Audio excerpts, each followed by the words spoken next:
On the 6th of May 1935, King George V celebrated his Silver Jubilee. It was a momentous day for the grandson of Queen Victoria. Newsreel cameras and cheering crowds lined the procession route, and commemorative magazines devoted page after page to the royal couple, with their 4 sons, a daughter, and several grandchildren. But one face and one name was missing. John Charles Francis, the King's youngest son, had died 16 years earlier, aged just 13. He had suffered from epilepsy and was most likely autistic. Had Prince John lived, he would have been the present Queen's uncle, and yet at least one official version of the House of Windsor family tree does not include him, which has led many to believe that Prince John was an embarrassment the royal family wanted to hide. There's a strange ruthlessness about the House of Windsor, which it doesn't need to be, but for their own reasons, if they have somebody that they feel isn't up to scratch, they want to write them out of the history books. It happened in the case of Prince John. The moment that he died, we hear no more about him. Suddenly, the royal family is apparently, if you read the newspapers, a family with 5 children, not 6 children. And it's very easy to forget this poor child who died in his teenage years. The mystery of the lost prince has already been dramatised as the tragic story of a young boy stigmatised by his illness and hidden from public view. Oh no, not today. You don't run today. And a letter written by Prince John's eldest brother seems to confirm the very worst suspicions about how the family dealt with him. On hearing the news of John's death, Prince Edward wrote to his mistress, "I've told you all about that little brother, darling, and how he was an epileptic. He's been practically shut up for the last 2 years anyhow, so no one has ever seen him except the family, and then only once or twice a year. This poor boy had become more of an animal than anything else." The idea of Prince John as a guilty secret ruthlessly shut away by the royal family circulated as rumour for years after, and eventually found its way into print. But now, almost 90 years after Prince John's death, we can tell another story, because according to one of the few people still alive who knew him, the reality was very different. There was an article about Prince John, and I was very angry about it and upset because it said he was locked away, neglected, unhappy and lonely. And it was so untrue because he was a happy little boy doing all sorts of things that he could do. With the help of this first-hand witness and accounts from others, as well as photographs that have never been seen before on television and letters written by Prince John himself, we can now refute many of the myths that have grown up about him in the years since his death. The truth about his life is very different from the story that is commonly told, and reveals much more about the extraordinary family life of the Windsors and how they dealt with a public and private tragedy.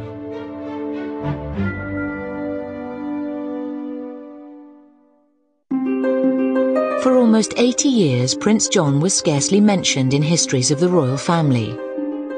But in 1998, the Independent newspaper reported a remarkable find that prompted a fresh investigation of his story. A photograph album that had once belonged to John's eldest brother Edward, the Duke of Windsor, was discovered in an attic in France.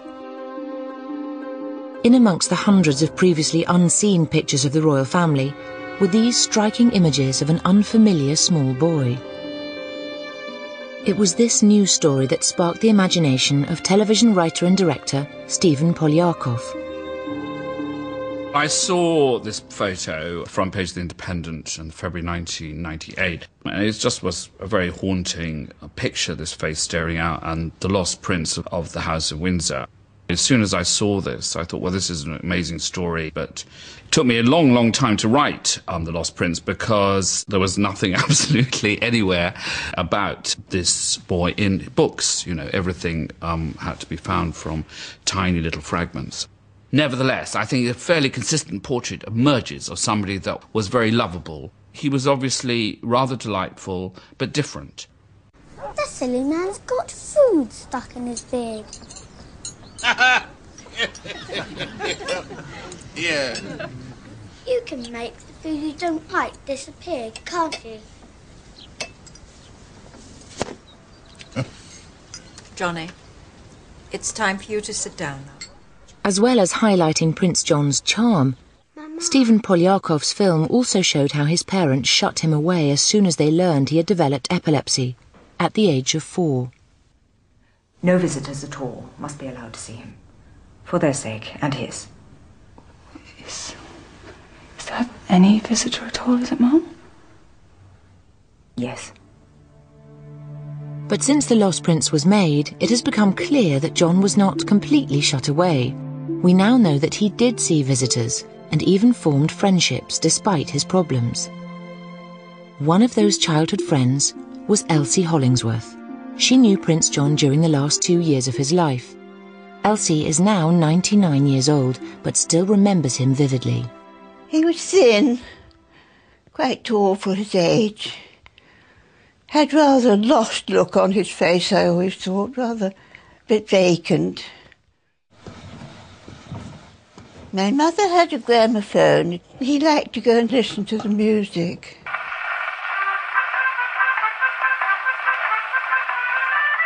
We didn't know what was wrong with him, we weren't told that, but we knew he wasn't well and we must take care of him.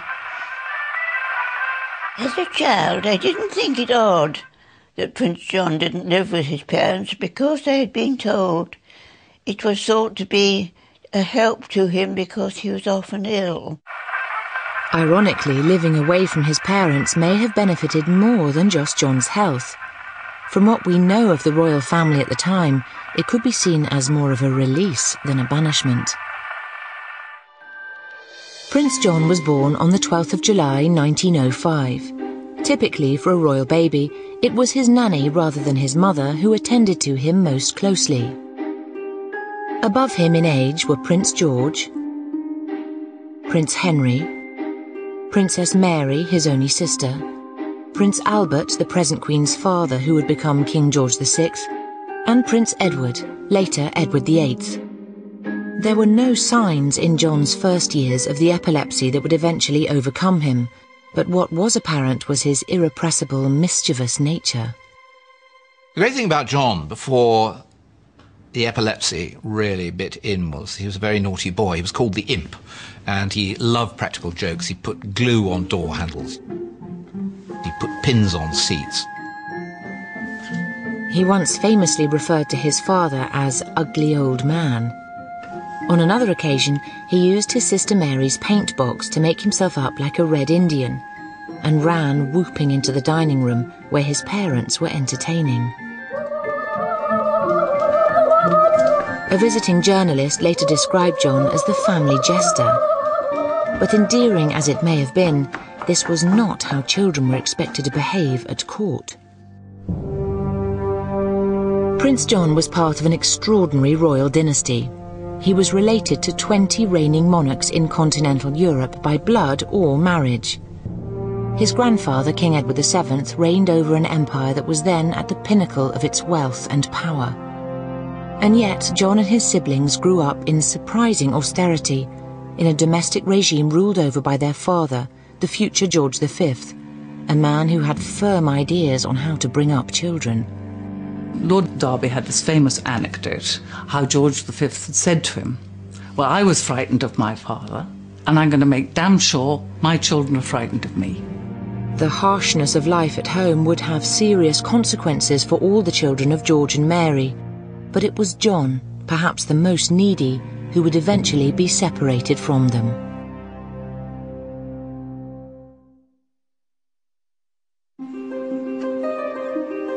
The path of Prince John's life would be eventually determined by his epilepsy, which was first diagnosed when he was 4. But even before then, his upbringing was hardly normal, partly because he was royal, but also because of his parents, George and Mary, two people who, even after years of marriage, could only convey their feelings for one another in the form of letters. Mary and George were almost painfully inhibited about expressing their emotions to each other. I mean, they write, "I wish you could say this to me face to face," but they did love each other, and absolutely no dispute about that. George and Mary and their 6 children had their family home at Sandringham, but not in the grand house. George, a former naval man, preferred a cramped little place called York Cottage. It was said that its warren of small rooms reminded him of life aboard ship. It is an extraordinary place. It's rather like a villa in Bournemouth, all kind of higgledy-piggledy. It's pebble dash and timbers, and it's really not big at all. And how on earth that family fitted in with all their children, their servants, their nannies, the governesses, the equerries. I mean, it is quite unbelievable. Prince John and his siblings grew up in 2 rooms on the first floor, separated from the adult world by a green baize door. They saw their mother for an hour each day, their father even less. All the same, the household was dominated by his fearsome personality. George had a passion for order and military discipline. He was obsessed by collecting stamps and shooting game. He was one of the finest shots in the country. And he applied all the same rigours of precision and attention to detail to his children, who were drilled in proper conduct from an early age. George also had an explosive temper. Well, he was gruff, and he was liable to tell you off for quite unexpected and, one could think, very small misdemeanours. One had to be fairly quiet as a little boy. I remember he barked very loudly indeed when I sneezed once, and he was tremendously cross at the notion that somebody would risk having a cold round about him. And I was bustled out. George was undoubtedly a bullying and disciplinarian father, and particularly for his sons, he did give them hell, because he was constantly setting certain ridiculous standards in turnout, in dress, in behaviour. He didn't mean to be cruel, but it offended him if in any way they slipped below what he felt to be the immutable essential standards for members of the royal family, above all for future kings. Although the elder sons were evidently cowed into conforming, it would appear from John's expression as he's supposed to be practicing drill that he remained insubordinate and unafraid. As much as George was an overbearing father, Mary seems to have been unusually detached in her relationships with her children. As a young woman, she had cultivated a formal reserve to disguise her shyness, but it made her a less than ideal mother. She went through life in a kind of psychological suit of armour, which prevented her ever demonstrating the real warmth and capacity for love which she did have within her. And I think to her children, she must have seemed a very distant figure. And as a dutiful royal wife, she deferred to her husband in every way, at some cost to her children and herself. She didn't perhaps protect the children from his rages and his severity as much as she should have. He really was quite bad at times. There's stories of how he shouted so much at her over the dinner table or lunch table that she just got up in silent protest. But although she may have had to endure his rages, Mary certainly shared George's love of order and tidiness.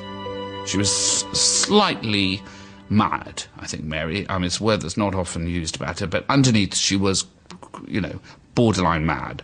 She tore ivy off other people's walls because she hated the disorder of nature. Now, that's quite a strange thing to do. So we're talking about a ferocious little king, very small in stature, shouting, and a restless, caged energy in Mary, and somebody who was not normal, even for the royal family. Looking back, Prince Edward remembered his childhood as wretched, and there's little doubt that the corresponding stresses of a disciplinarian father and a distant mother had terrible consequences for the royal children in later life.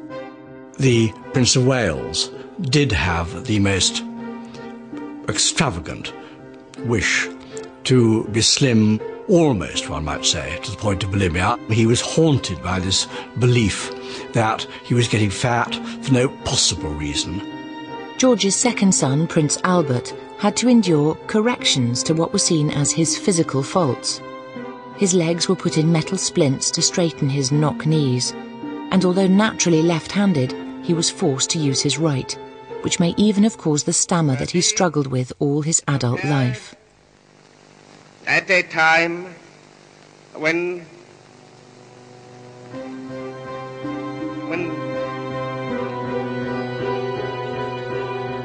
the Duke of Gloucester, next son down, was in the end a drunkard. Prince George, bisexual, drug addict, a man who loved many people, but somehow could never find his place in the order of things. But Prince John escaped the strain put on his brothers, at first because he was the youngest, and later because of his epilepsy, which meant he was in the constant care of his devoted nanny, Charlotte Bill. She had nursed all of George and Mary's children, and her name had been shortened by the royal infants to simply Lala. In Prince John's time, nannies were quite strict, and Lala Bill was definitely one of those traditional British nurses, which is perhaps not the cuddly relationship that we expect now. It didn't mean they didn't love, and for a lot of upper-class children, and some royal ones, Nanny was the most loving thing they had. A fairly consistent picture emerges of her being very plain-speaking, very forthright. She beat the royal children when they were small and if they disobeyed, but somebody of enormous loyalty and a person of great honesty and capable of massive love, obviously, that she showed with Johnny. So, I mean, since he had the perfect person with him. When Prince John was rediscovered by the Independent newspaper, the version of his story it retold was that because of his epilepsy, he had been hidden away all his life and rarely photographed. But we now know this was not true. Prince John did not suffer from epilepsy in his early childhood, and far from being shut away, he was deliberately made visible by his father George, who was keen to present his children to the public as an ideal royal family. Prince John was as much of a public figure as any royal child. You can chronicle his life from a little tiny baby in a cradle right through until the year before he died in photographs, which were available to the public. And they would have been published in magazines. They were certainly published on picture postcards, which were very popular. As well as formal family portraits, there are even snapshots of Prince John out on a shopping trip, and newspaper accounts of the time describe him saluting soldiers and enjoying a Punch and Judy show. Seeing these pictures, no one could have guessed that Prince John began suffering epileptic seizures at the age of 4. The attacks continued for the rest of his life, becoming more frequent and more severe as he grew older. This film of patients with epilepsy was taken in the early 1900s. Epilepsy is a disorder of the brain. In the worst cases, it causes episodes of violent convulsions. Sufferers are unconscious during an attack. In Prince John's time, there was no effective treatment. The indignity these patients suffer as they are manhandled for the camera is also a sign of the lack of understanding that existed.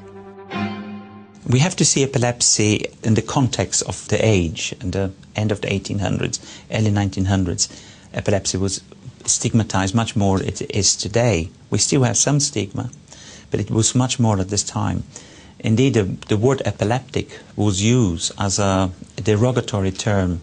People were referred as feeble-minded, insane, imbeciles, and this was more or less used interchangeable with epilepsy.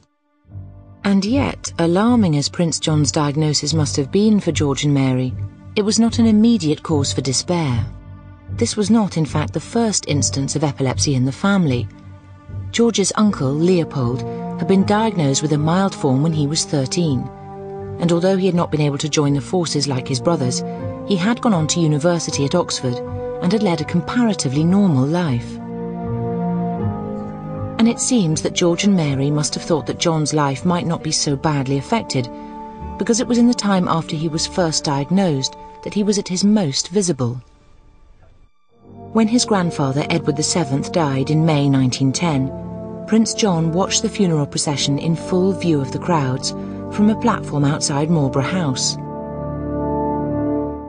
And with his father and mother, the new king and queen, he often found himself in the company of important guests where, to his father's frustration, he behaved with his customary impudence. The former American President Theodore Roosevelt witnessed one such incident. Toward the end of lunch, the children came in. The king was telling me about them in advance. They are all obedient except John. I don't understand it. Now you watch when he comes in. He will go straight for that cake. In came the children, and sure enough, John made a beeline for the cake. The king turned to me with an air of pride in the way the event had justified the prophecy. There, didn't I tell you so? Now listen to the way he answers me. John. What? Don't say what when I speak to you. Come here, turning to me. Didn't I tell you so? He's not obedient, and all the other children are so obedient. John had always had an untamable spirit, but it's clear from anecdotes like this that people were beginning to notice that he was different. Prince John was always described as a nice little boy by people who remembered him at Balmoral. The only thing that did strike them was that when they went for walks, he would be roped to his nurse, and the other children thought, sissy. Of course, no one outside the royal household knew Prince John was epileptic. That was kept secret until after his death. And it is possible that he suffered from other mental problems, although it has never been acknowledged. Epilepsy is not really a disease on its own right. It's what we call symptom complex. It's usually part and parcel of some damage to the brain.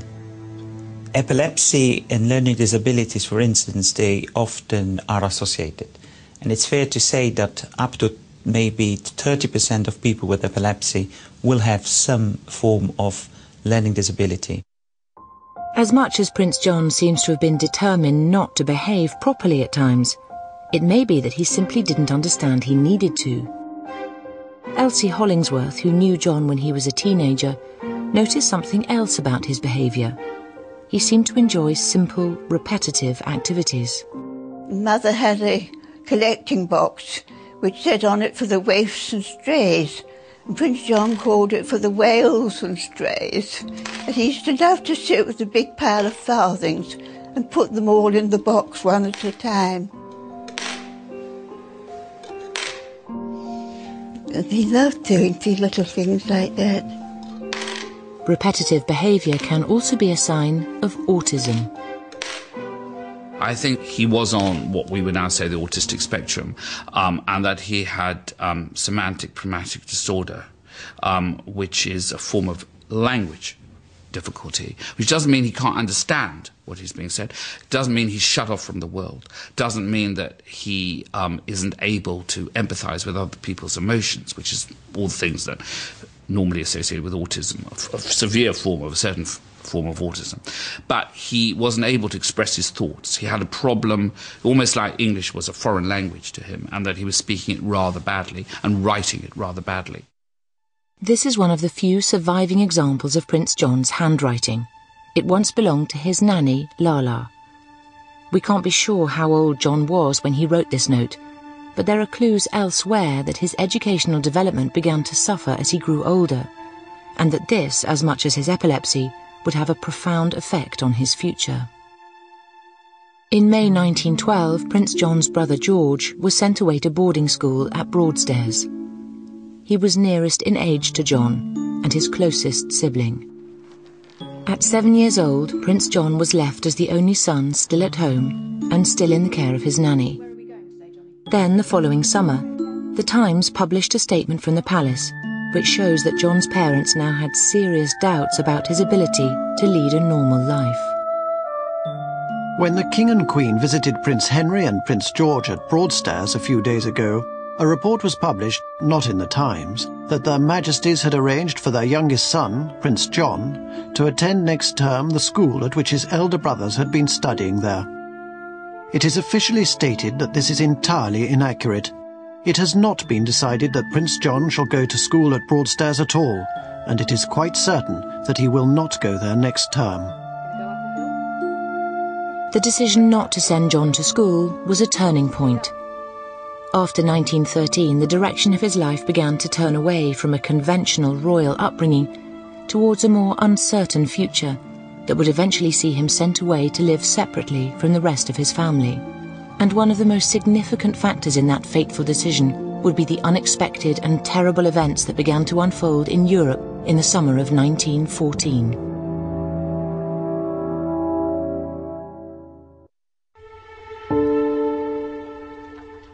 As the First World War began in 1914, Prince John was still living with his parents. But even he, at 9 years old, would feel the impact of the conflict in Europe. For the next 4 years, almost the rest of John's life, the King's official duties and the Queen's devotion to the war effort would take them away from their youngest son, just as his condition was worsening.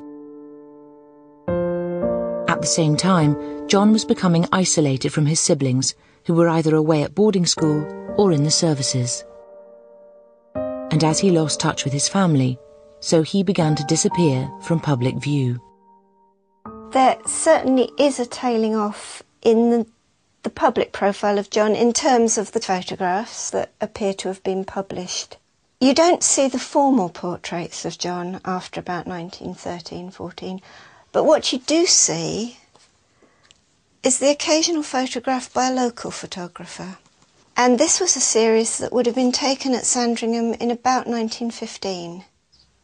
That one, I always feel that John looks slightly ill. There's a tension in the way he's holding his hands that I think might point to his not being as well as perhaps he was earlier. It is known that Prince John's epileptic seizures became more severe as he grew older, and it had always been thought that after his brothers and sister had moved away from York Cottage, he must have had a very sad and lonely existence. But it has now come to light that this was not the case, because of a life-changing decision Queen Mary took on her son's behalf. Breaking completely with royal protocol, she began to choose child companions for Prince John from among the families of ordinary estate workers. One was Winifred Thomas.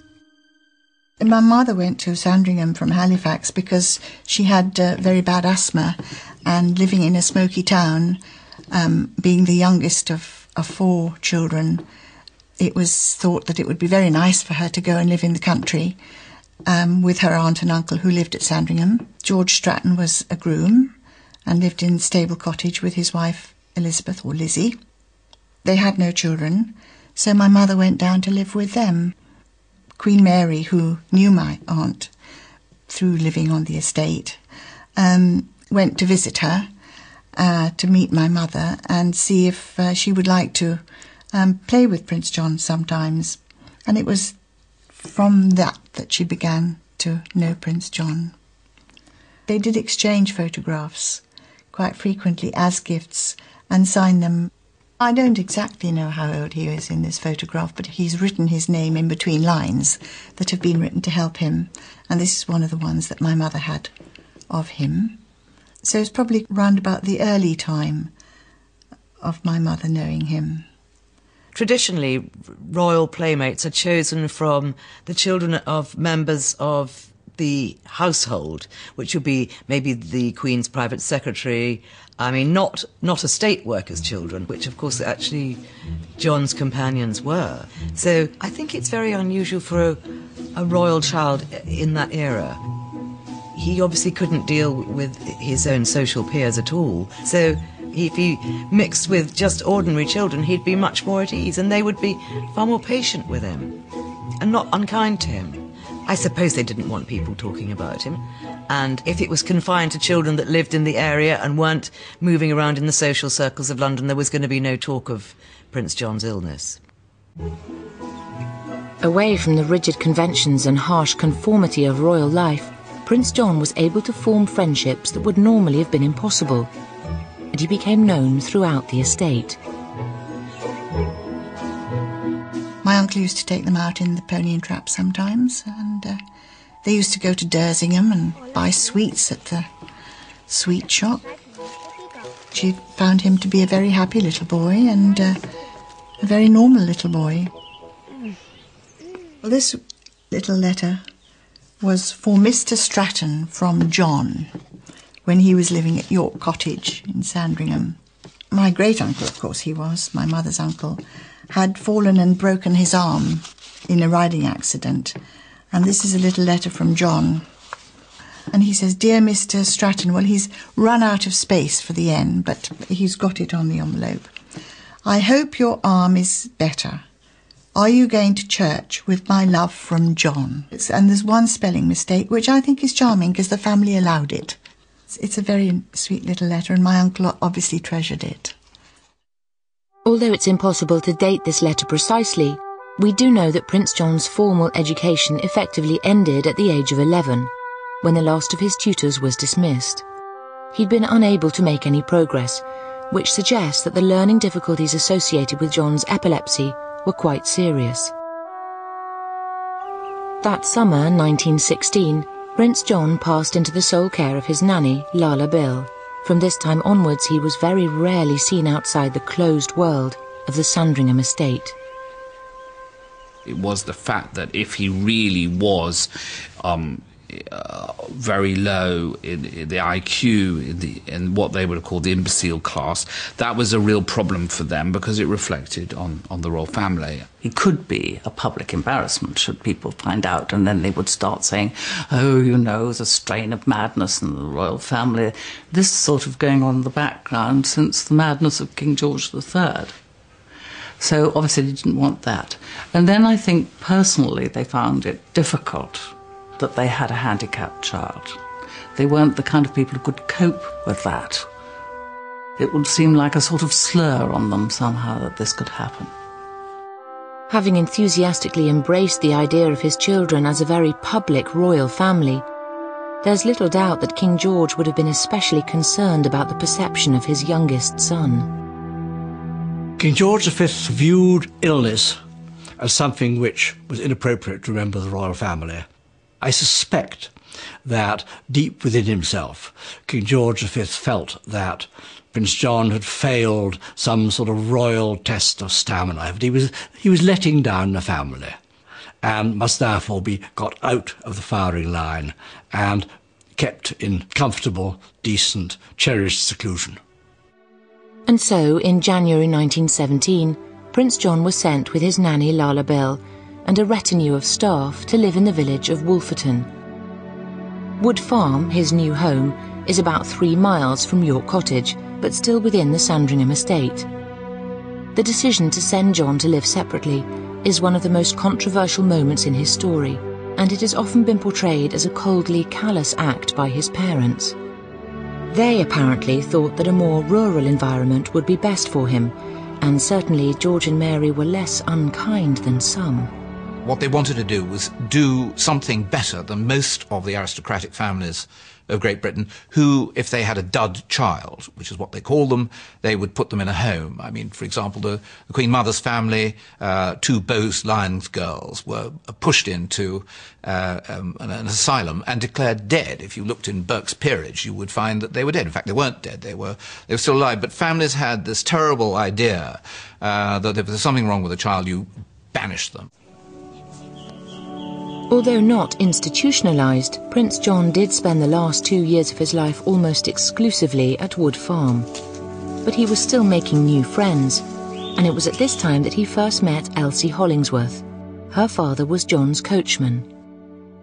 He was very kind, nice boy. We liked him. We understood that he was slow and backward and helped him. But he could do things. Once, a painter had left his ladder up against the window upstairs and went away, and Prince John saw it and climbed up it. Johnny, come down here. And I remember what an anxious time that was. We were all running round down below, afraid he'd leave go and fall off. But they got him down in the end. He thought it was very funny. Prince John's life was secluded, but at the same time he could enjoy a freedom and informality that would never normally be open to royal children. Get down here. When my father went into the army, there was a flu epidemic, And my mother and brother and I all caught it. And she had us wrapped up and taken over to Wood Farmhouse so that they could look after us. There were 3 servants. And she had us there in bed. And Prince John brought us up cups of tea. And I remember he just dropped one lot once. And Mrs. Bill shouted at him. And I thought, oh, fancy being able to shout at a prince. Prince John did still have some contact with his royal relatives. His elderly deaf grandmother, Queen Alexandra, lived alone at Sandringham House. She understood his need for family contact, and she also gave him a hobby. Once a week my father would drive Prince John the mile to Sandringham House, and he would spend the afternoon with his grandmother, Queen Alexandra. And he had part of a big flower bed made into a garden for him, where he could dig and plant things that he loved doing. He liked to be busy doing things. And the gardeners would then dig up the plants he'd put in and put in ones that were out to flower. So when he came the next week, they would all be in flower and he could pick them. And it never occurred to him that it was odd in 1 week plants had grown flowers that he could be picking. He just took it for granted. And the garden gave Prince John a way of keeping in touch with his parents who were now so often away. The flowers he picked were sent as gifts in letters that still survive. I was able to look at the letters that Johnny had written to his parents, and the flowers were still pressed tightly on, and they were in immaculate condition, these letters. They fell off, the flowers, as I looked at them. So since Mary had read the letters, Queen Mary, probably they had been filed away, and I don't know if anybody had ever asked to see them. John's constant companion throughout these final years was his nanny, Lala Bill. And it seems he saw almost nothing of his siblings as his epilepsy grew worse. In one of her few reported comments, Lala later said, "We dare not let him be with his brothers and sister, because it upsets them so much, with the attacks getting so bad and coming so often." But his parents, George and Mary, are more open to criticism. It's not so much the isolation, but the fact that he wasn't visited often. Now that one can be much more critical of. I mean, that's the poignancy of the story, that it wasn't like that he was this so disabled child that nobody could cope with it. That was not the point. He clearly remained a lovable child right to the end, but they just didn't have time for historical reasons, the First World War, and for emotional reasons, that Mary couldn't really talk to any of her children, least of all Johnny, you know. Stephen Polyakov portrayed John as being visited only rarely by his parents. Why is there ivy growing there? I'm sorry? Others have gone even further, claiming that he never saw his mother and father again. But that's not how his friend Elsie remembers it. It was so untrue, because my father would come in and say the King and Queen had been to visit Prince John today, or tell us whoever it was, as we weren't allowed to look out of the window and see them. And they were often there when they were down. And then every time he went to Sandringham, they was often taken up to Sandringham when they were there. He spent the day with them and saw a lot of them. So it was quite untrue. In fact, almost the only information we have directly from the royal family about their feelings for Prince John dates from the time of his death. Tragically, that would come just as the war that had separated him from his parents and siblings finally came to an end, and it's some of the most shocking evidence in the whole story.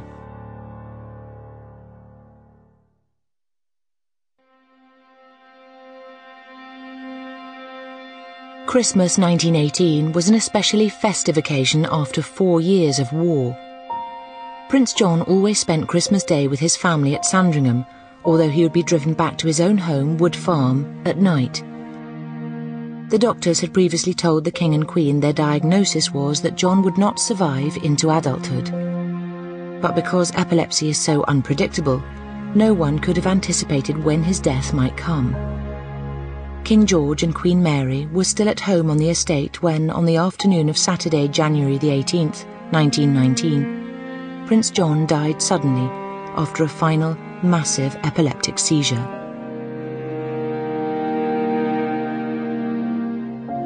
Mary wrote later that she and George arrived at Wood Farm to find Lala distraught and John lying peacefully still. For him, she told a friend, it was a great release, and he had been spared much suffering. King George described it simply as the greatest mercy possible. This is a photograph that my mother said that he had given her, but it's not signed. And this is the last photograph she had from him.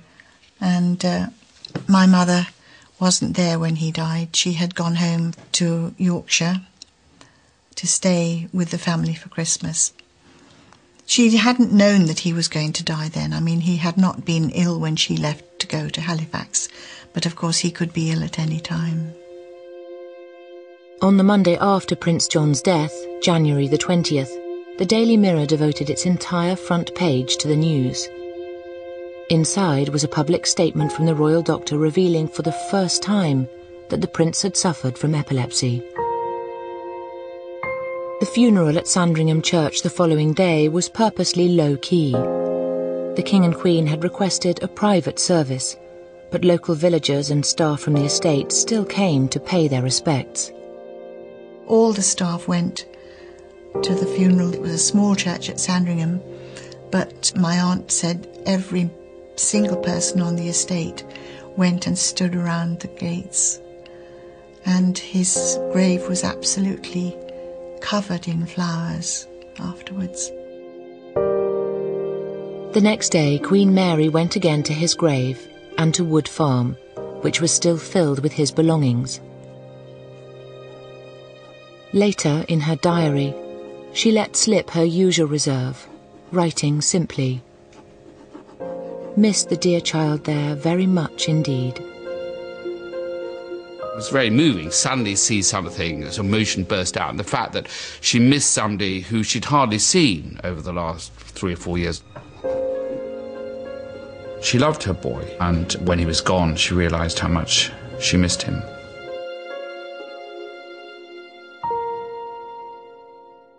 It was rumoured for many years after Prince John's death that the royal family regarded him as a shameful embarrassment because of his epilepsy and apparent learning difficulties. But it was not until 1996 and the discovery of a series of letters written by Prince Edward that there was any firm evidence. On the 20th of January 1919, 2 days after Prince John's death, Edward wrote to his mistress, "I've told you all about that little brother, darling, and how he was an epileptic and might have gone west any day. He's been practically shut up for the last 2 years anyhow, so no one's ever seen him except the family, and then only once or twice a year.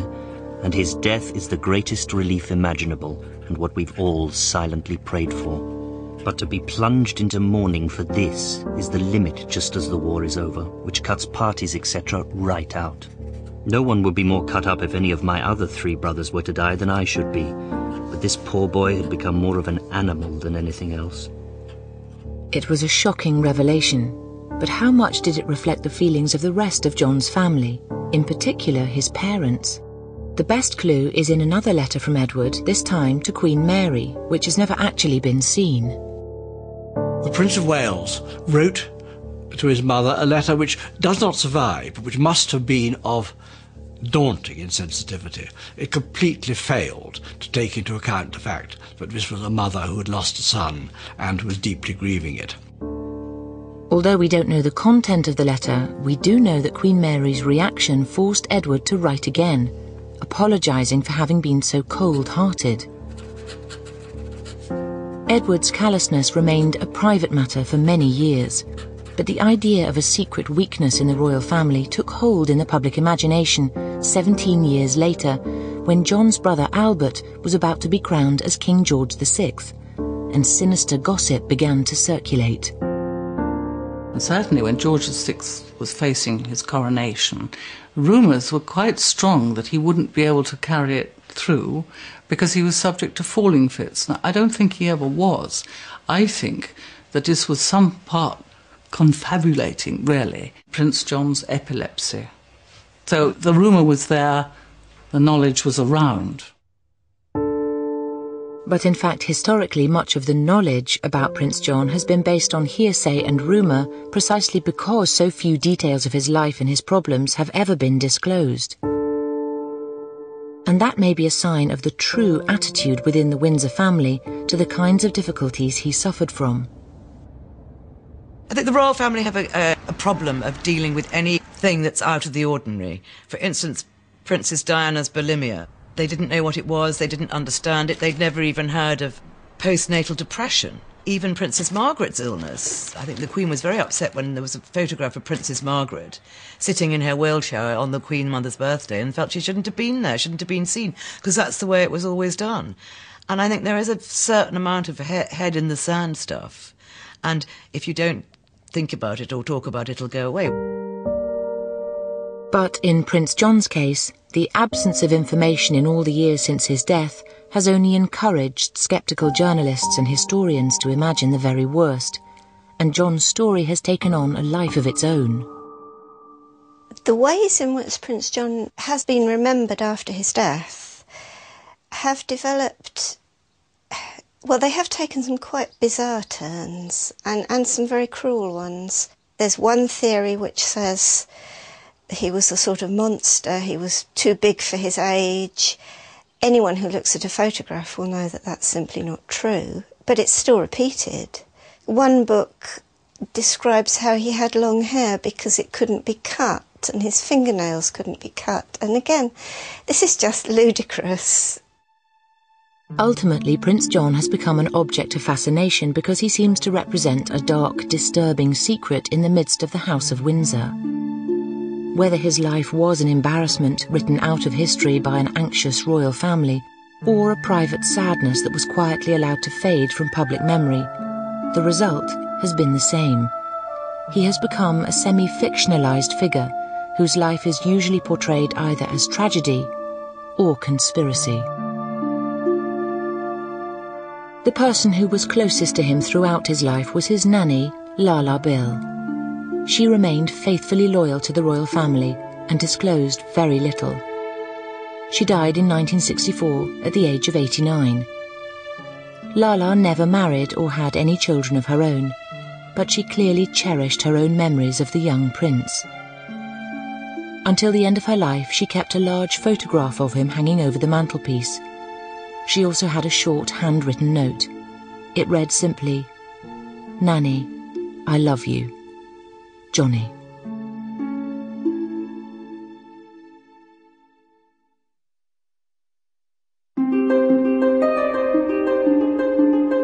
There's more information about both epilepsy and autism at channel4.com/health. Do stay with 4 and have a giggle about the credit crunch. Bremner, Bird and Fortune are cranking up the satire next.